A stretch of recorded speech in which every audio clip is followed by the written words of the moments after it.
we talk about getting clear on your future self, right? Who you want to be in the future and get clarity on that. And very often when we think about that, we're thinking about these big financial goals, right?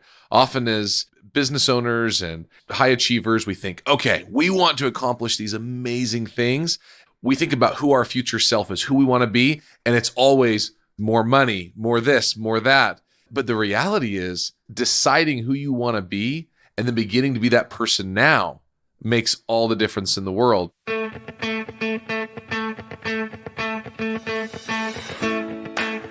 I'm Clint Hoops, and this is the Unrivaled Man podcast. The Unrivaled Man is where we help businessmen like you be the unrivaled leader in their work and home. We're revealing the perspective you've been missing to upgrade your identity and become better husbands, fathers, family men, and business owners. Let's get started.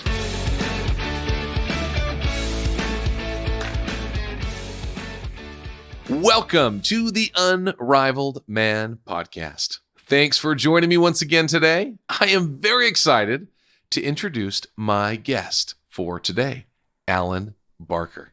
Alan has a passion for finding opportunities and developing ways to profit from them. He has accidentally created 4 different successful businesses and has created jobs for hundreds along the way. In 2012, he started Infinite Discs, which is now the largest disc golf retailer in the world. His chief priority is his family, and he is happily married, residing in Smithfield, Utah, and with his 4 boys and his 2-year-old princess. Alan, welcome to the show. Thanks. It's good to be here. Fantastic.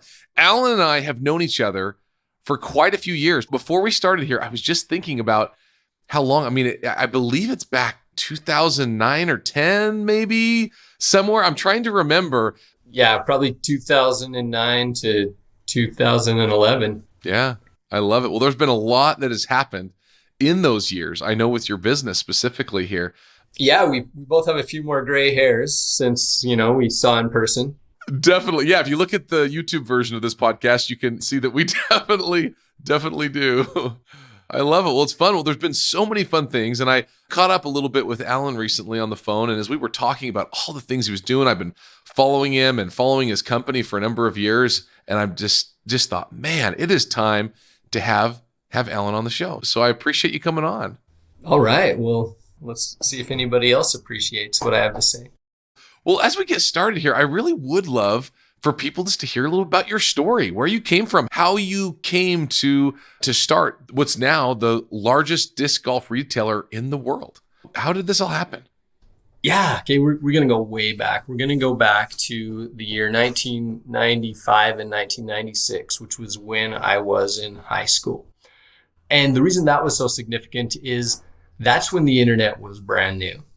As a high school, a little bit of a geek, I made websites just for fun, just as jokes. But I learned to make websites, and that was pretty significant.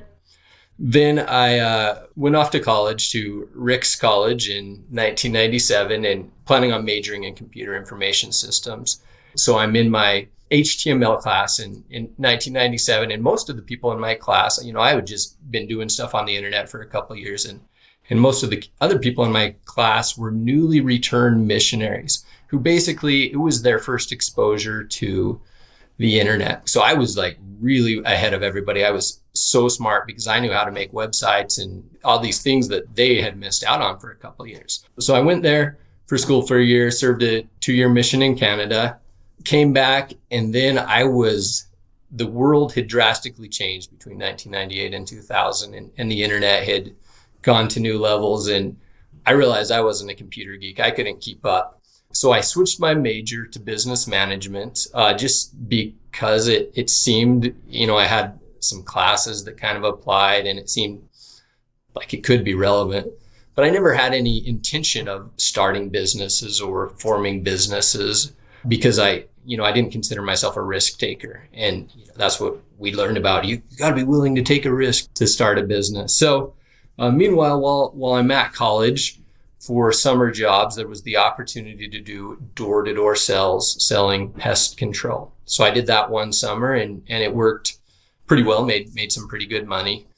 And then the following year, there was an opportunity to sell dish network systems. This is when satellite technology was pretty new, the little at-home satellite dishes. So I did that for a summer.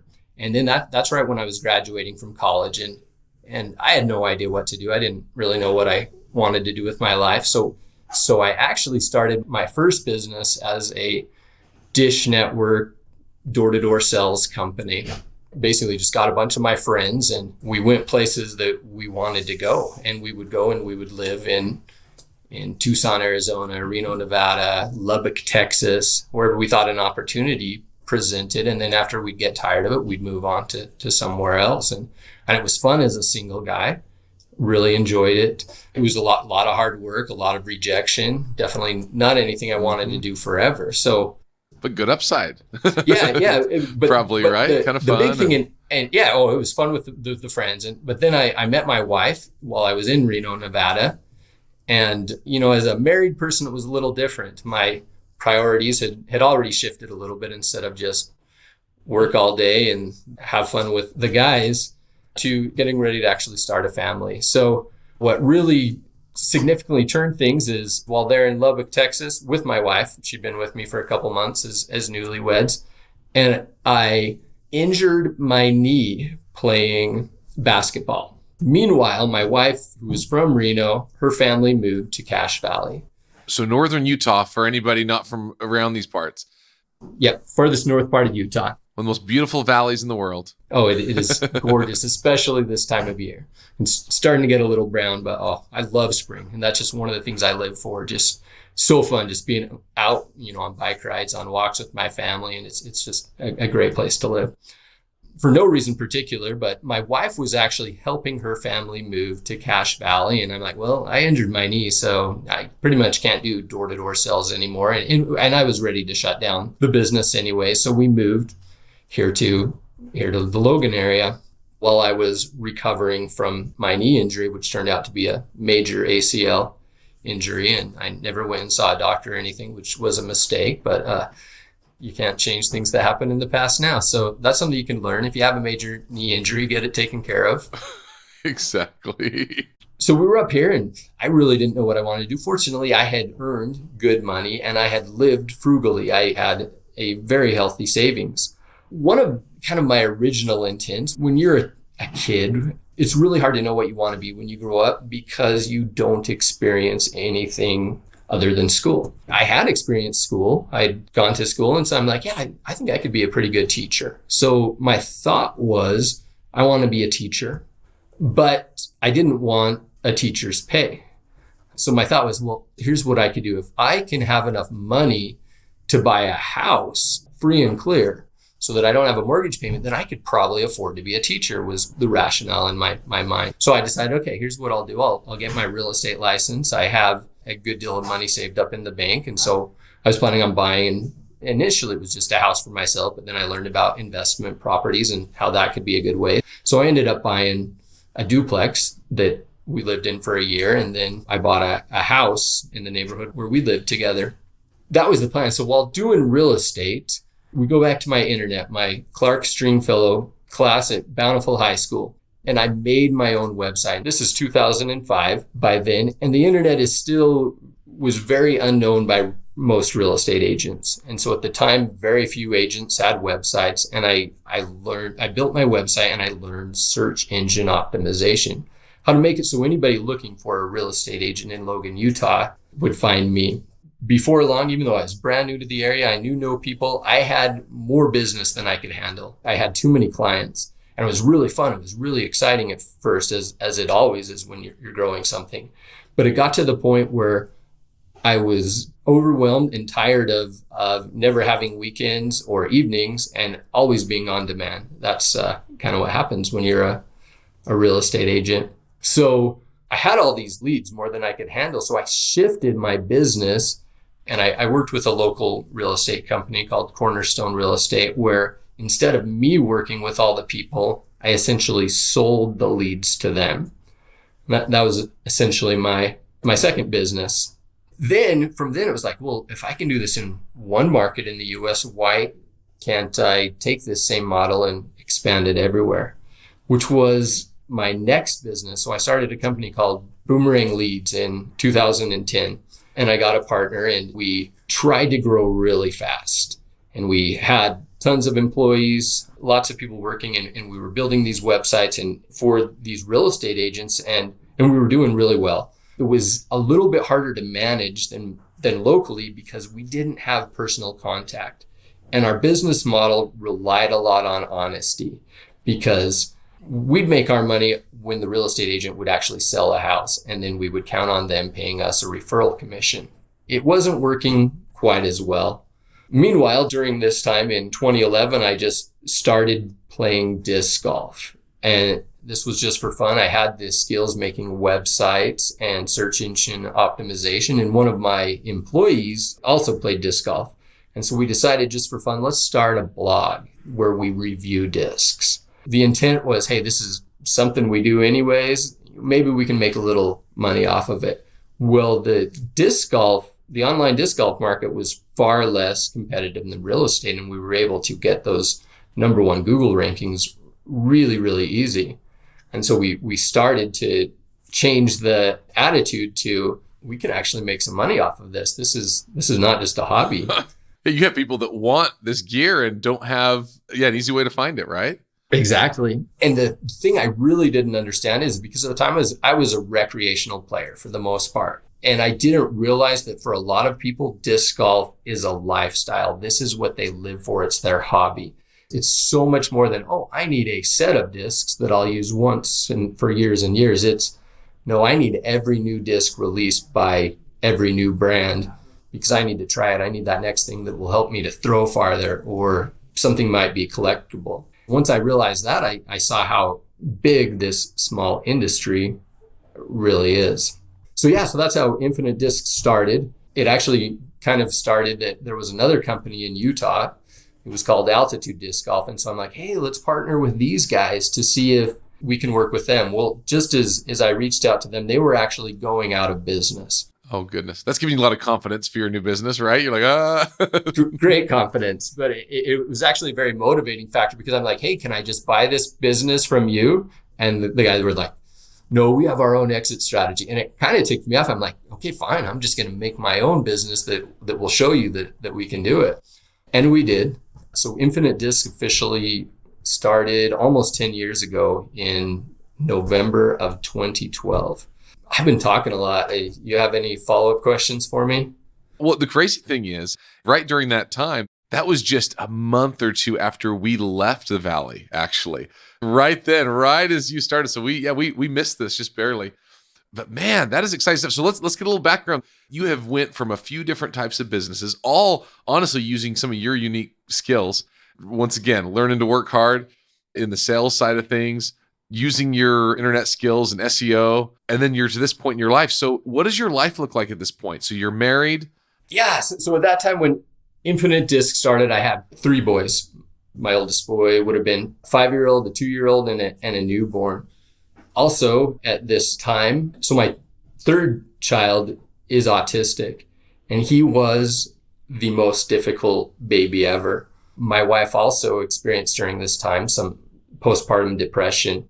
And it was a really unusual, hectic time to be starting a new business, a few family issues. I also will, I'm sure you have some members of the church of our denomination listeners, and I was called as Elders Quorum president, which was kind of ironic, because one of the reasons I wanted to leave Logan was because I was trying to avoid getting a big church calling. But then I got it anyways when I moved to Smithfield. So it was a very busy time. And I'd say that one of the big keys is that in my previous businesses, I had been frugal and I had adequate savings. And if it weren't for those, I wouldn't have been able to step back to start something new. It was a good 2 years before I ever took any salary, any income for myself from Infinite Discs. And so, being willing to sacrifice, and having my wife was like, hey, we're going to have a household recession. Well, we kind of sacrificed a little bit to get these things going. So that's where the family was out. Initially, it was just me and a business partner. And then we ended up hiring one person, and the business kept growing in lots of different ways. And we would nearly double our business each year. And then once the pandemic hit in 2020, it increased at whole new levels, and we had all kind of supply shortages. And so we had to be really creative in the ways we'd get products. So increased demand, right? Yeah. Because you have people that want to get outside, but also supply challenges. Oh man. So tell us about that. How did you get through that? Yeah, we had to be really creative. And fortunately for us, because we were already the number one retailer for most of these manufacturers, they would still put priority on us. It's like, hey, they only had a limited number of products that they could sell. And it's a lot easier for them to send us, a good portion of it than distribute among 20 other guys. So that was one thing that helped, but also it still wasn't enough. We had limits and allocations of what we could receive that couldn't meet the demand that we had. And so we reached out to all these international companies that just weren't popular here in the US and would get big shipments from overseas. And then that kind of led us to, well, now we have an opportunity. We were getting all these foreign discs for less expensive. Let's start distributing these in the US because we know these other little disc golf retailers, they don't have enough product. It was another opportunity based on this circumstance to kind of expand into a new line. This wholesaling aspect of our business is something new within the last year, which presents its own new challenges. And now we're seeing the market shift where the supply has caught up and the demand is still very high, much higher than before the pandemic, but it is slowing down a little bit. But now that the big names, the big players in disc golf have enough product, we have to do marketing again. So always new challenges, which is one of the really fun things about being a business owner. In the years that Infinite Discs kind of went, the nice thing was right before the pandemic, I was at a state of business where I didn't have to do everything anymore. I'd figured out a way to delegate. So I had a lot of freedom, which was really my ultimate goal with my business. It was actually when we were getting wedding photographs, the guy doing our wedding photographs said he had a goal to be retired by the time he was 40. That kind of planted some seeds in my mind saying, yeah, that would be really nice. And so I didn't really have the goal to be retired because that's not as productive. But I wanted the goal to be, I want to be so that I can always be there for my family, that I can go on vacations when I want to go, that when there's something important or when there's a service that needs to be done or people that need to be helped, I'm in position where I can leave, which has always been the motivation factor of owning my own business so that I could have that freedom and flexibility. Oh, that's awesome. Like you said, though, so often people want that end result, but don't want to go through the first part, right? Which is the struggle and the uncertainty and some of those things that you have to go through on the front end to get that. One thing too, recommendation for family is, hey, when I was very first married and before I had kids and when, my oldest was very tiny, I would work ridiculous hours because I knew I wanted to get ahead now. And that has opened up the doors where the reality is in most weeks, I don't work a 40-hour work week. I'm able to take the time to go to every cross-country meet and I coach my kids' soccer and ultimate frisbee teams. But only because I did put in that work early when I did have the time that it now gives me the flexibility I want. Oh, such a wonderful thing. That's such an exciting thing in a way. Once again, in your family, it's just such an important thing to be able to spend the time that they need. And as everybody's growing up, it's just a wonderful thing. Yeah, I guess we'll get into another family aspect. So we had our fourth child, and then it was another boy, 4 boys. And my wife won't admit this, but from the beginning, we were sure our first was going to be a girl. She had 3 younger sisters. She really wanted a little girl, but we only have boys. But we decided after that 4th pregnancy was really hard. She had postpartum depression.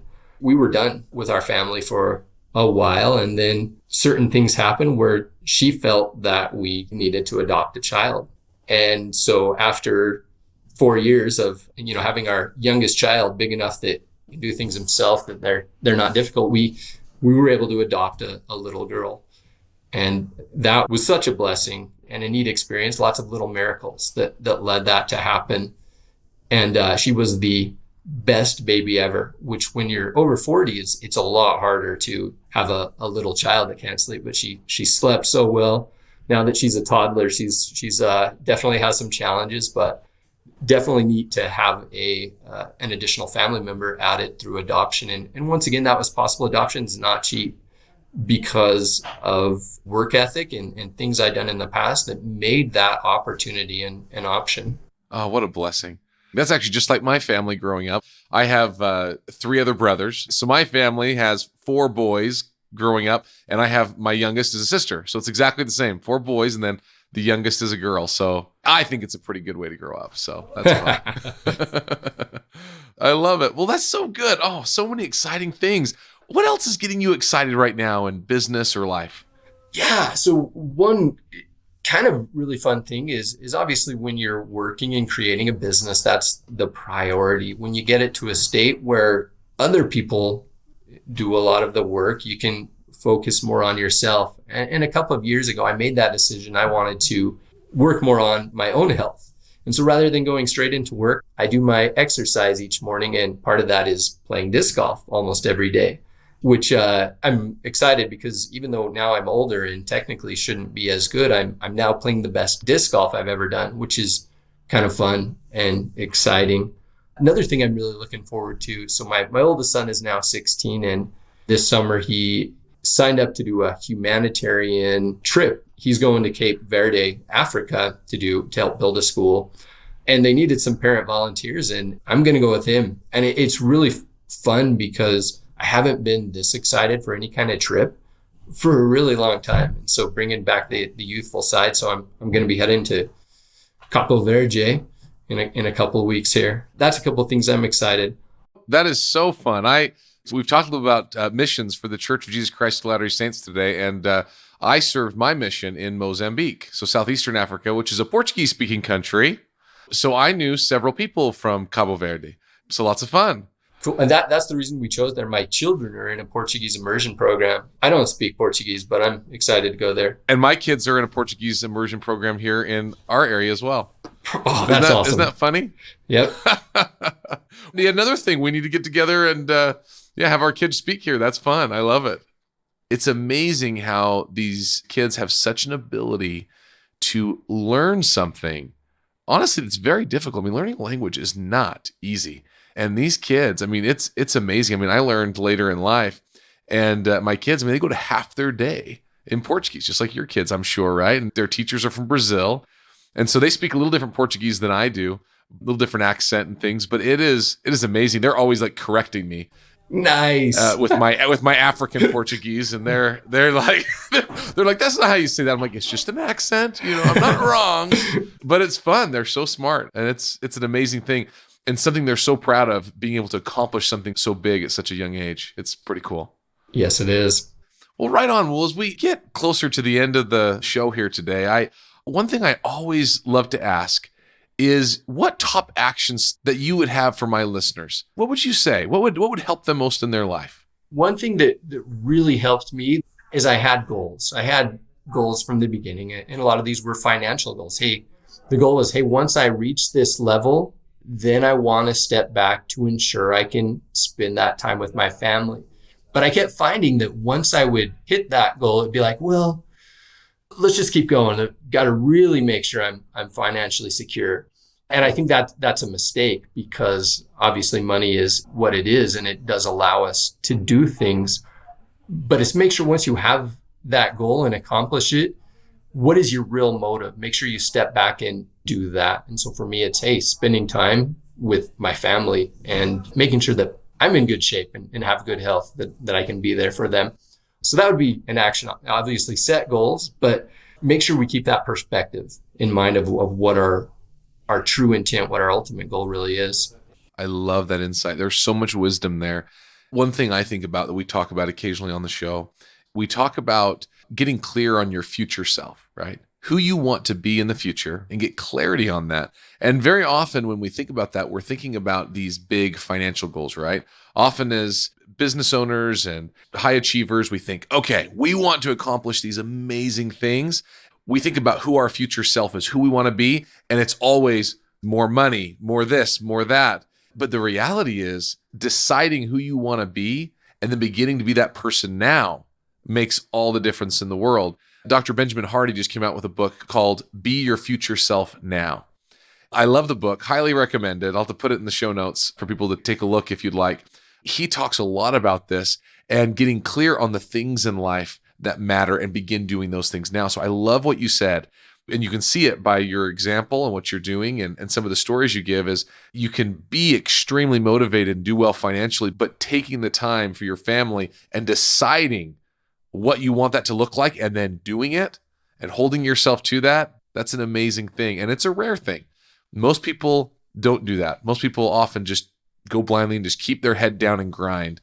So good job. Yes. Easy to get caught up in grinding more because there's always more work and things you can do that you don't necessarily need to do, or at least do yourself. So many wonderful things. So let's say that people want to follow you, right? They want to connect with you or, want to begin disc golf, or what's the best way for people to get in touch with you? Yeah. If people want to follow me personally, they're kind of out of luck. I don't do much of that, but my business, if you want to learn about disc golf, it's infinitedisc.com. Infinite Discs on all social media. I have a Instagram account, InfiniteAB8, that I rarely ever post on, but I'll try to post some stuff when I go to Capo Verde. That's one of my jobs as the parent builder is to post for their Instagram account. So in my business, building a personal brand for myself is not anything that I've ever focused on or tried to do, but it's all been the names of the businesses. That's amazing. That's a great thing. I'll actually put all of the links to those in the show notes so people can go check out the company. This is good stuff. I love it. Well, fantastic. Well, Alan, it's been so good catching up with you, and it's been so good to have you on the show and hear some of your insights and some of the wisdom that you have from your years in business and with your family. So thank you so much for being here. Okay, thanks for inviting me. It's something I was looking forward to for a while now. Well, thank you. And thank you all that are listening here today. Now you can go be the unrivaled man in your life. Thanks for joining me on this week's episode of the Unrivaled Man Podcast. I'm Clint Hoops, and if this show has impacted you, please share it with a friend or leave a review on Apple Podcasts.